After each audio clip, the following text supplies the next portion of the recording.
Good evening. It's story time again with Angelina Murray. Tonight's story, A Girl Like Tilly, Growing Up with Autism. Written by Helen Bates, illustrated by Ellen Lee. Jessica Kingsley Publishers.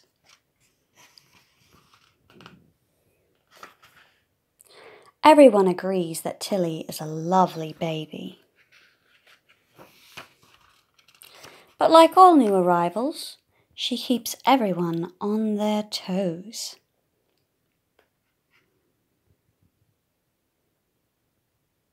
She's with them all the time.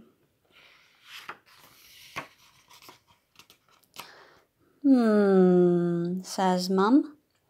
Tilly really doesn't like to be on her own, but she's not too keen on cuddling either.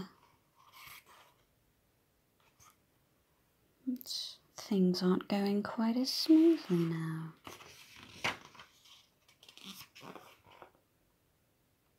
Grandad is taking photos.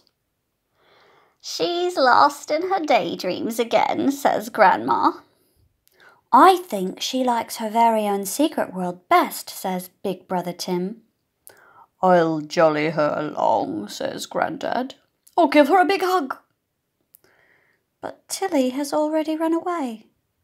Never mind, says Grandma. I expect you're a bit prickly. I think she'd like to go tadpoling with you instead. Go catch some frogs and tadpoles. See in the pictures? Tilly isn't smiling, but that's not because she's not happy, necessarily.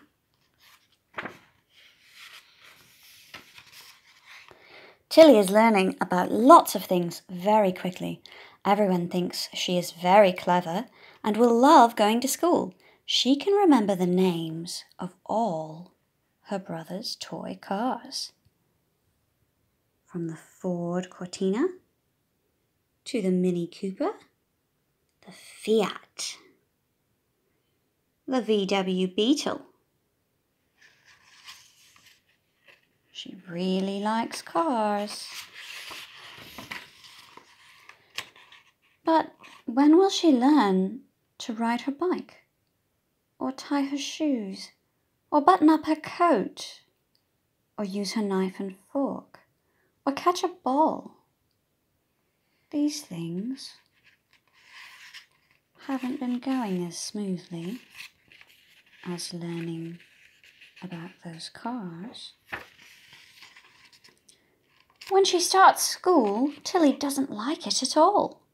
She would much rather be at home with Mum, where everything is safe and she knows what's what. School is all new and strange, and there's lots of noise and funny smells. In fact, it's rather frightening. What could be upsetting her? Maybe the sound of heels? You make that sound, click, clack, click, clack, or a dog barking, ruff, ruff, or the tap, tap, tap on a phone, the beep when you cross the road,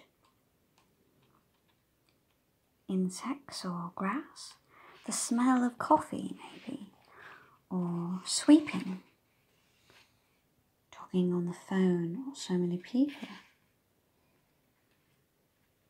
a car splashing the water, the drip, drop, drop of water. Headphones aren't as loud necessarily, but it depends on how loud you're listening to it, doesn't it? The wind rustling the leaves, people talking on the street, or the birds fluttering their wings. Even quiet sounds she can be very sensitive to.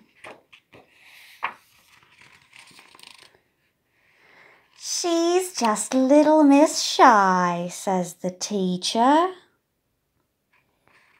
I don't like Jaffa cakes. I'll swap it with you. Leela, cat, hi. Hey, stop it. Eeny, meeny, miny, mo. All the children are playing. Oh dear, says Mum and Dad. Tilly isn't doing very well at school after all. But just see how quickly she has made this model boat. That's pretty cool. And she sorted out my flat pack, says Dad. She's very good at building things.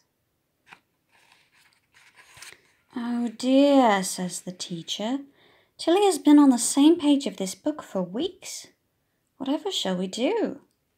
Still daydreaming, says Mum, Dad, Grandma and Grandad. What is she? Ah, it's true. Tilly has a secret world to escape to with her make-believe friend, Simon. Mum thinks she's too big for Simon now, but they have such good times together in the special land Tilly makes out of toy bricks and modelling clay. Wow. And of course, her imagination. And the best thing is that she can go there any time she likes.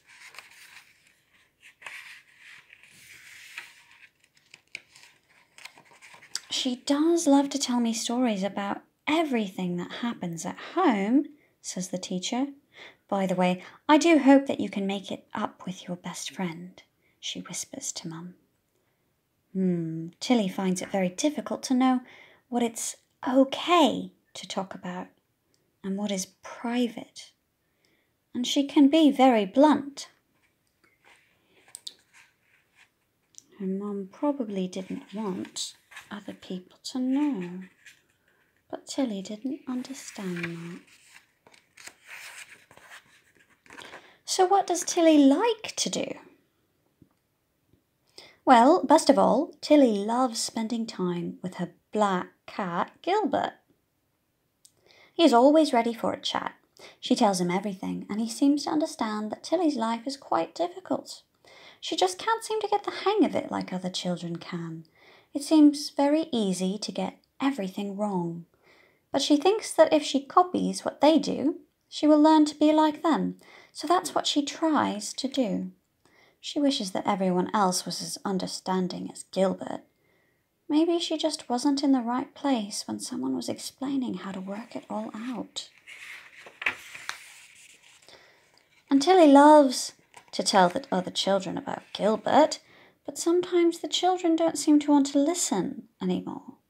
They look bored, but Tilly doesn't notice.